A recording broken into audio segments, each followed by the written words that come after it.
Hello everyone and welcome back to my channel, Horror Flicks with Nick. Today I wanted to talk about Halloween Kills, the new Halloween sequel that just came out in theaters. As a big fan of the Halloween series and a fan of slashers in general, Halloween Kills was one of my most anticipated horror movies of the last few years. And honestly, as much as it hurts me to say this, I was pretty disappointed by it. Starting with what I did like, Halloween Kills has great music. John Carpenter is back performing the iconic Halloween score, and the score is once again one of Halloween's highlights. The cinematography was also really good. There were a number of great money shots of Michael killing someone or lurking in the shadows. The way Michael was lit was very effective. A big pet peeve of mine in horror movies is either underlighting or overlighting scenes. This movie perfectly balances the line between light and dark. We see enough of Michael to tell what's going on in the darkness, but not so much that the scenes are overly lit and lose their fear factor or nighttime authenticity. As for the kills in this movie, they are absolutely brutal. Halloween Kills lives up to its title. There are buckets upon buckets of blood throughout this. The scene with the firefighters in the trailer was not misleading. This is a very bloody slasher. Michael Myers has no mercy. I'd say this is arguably the scariest Michael Myers has ever been in a Halloween movie. His presentation in this is extremely intimidating. The combination of the music, lighting, framing choices, costume design, editing, and direction makes for some legitimately tense and spine-chilling scare sequences where Michael stalks his victims.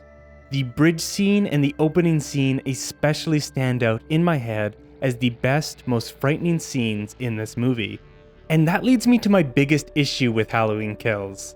This movie is barely a movie. It's just a series of unrelated scenes with nothing tying them together. There is no story. There's nothing driving the movie, no central narrative, no arcs, no clear flow or momentum from one scene to the next. We just move from location to location, character to character, with no real purpose. It's entirely disjointed. Many scenes happen just to happen. They don't advance the plot in any real way.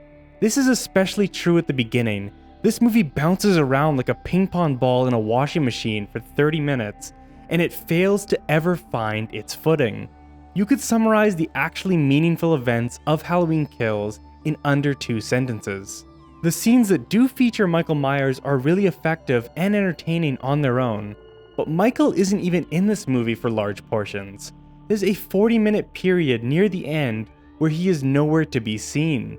Too much of this movie's runtime was spent listening to characters talk to each other in hospital beds. The dialogue in these scenes is really bad. The comedy dialogue in this movie works. This movie was written by comedian Danny McBride, and there are a lot of really funny interactions between minor characters, but when it comes to the serious dialogue, it just does not work. Halloween tries way too hard to be impactful and meaningful, but instead falls flat on its face. Jamie Lee Curtis and the other townspeople deliver way too many serious monologues about slaying the boogeyman that are way too cheesy, way too forced, and way too on the nose. Without spoiling anything, the ending is also extremely dumb. After wasting the previous 30 minutes, the movie quickly rushes out a half-assed, watered-down finale full of completely idiotic character decisions and just a complete lack of emotional impact. Ultimately, Halloween Kills is just filler. Blumhouse announced they were doing a new Halloween trilogy. The first movie in 2018 had a clear purpose: reintroduce audiences old and new to the Halloween franchise, bring back Michael Myers, and set up everything in this new franchise.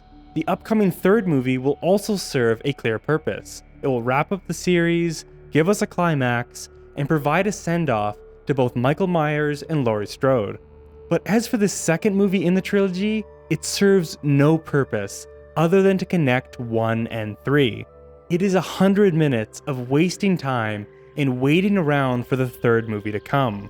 Nothing important happens. I mean, for God's sake, Laurie Strode is in a hospital bed the entire time. She doesn't even interact with Michael. It's clear they were just putting her in bubble wrap and saving her for the third movie.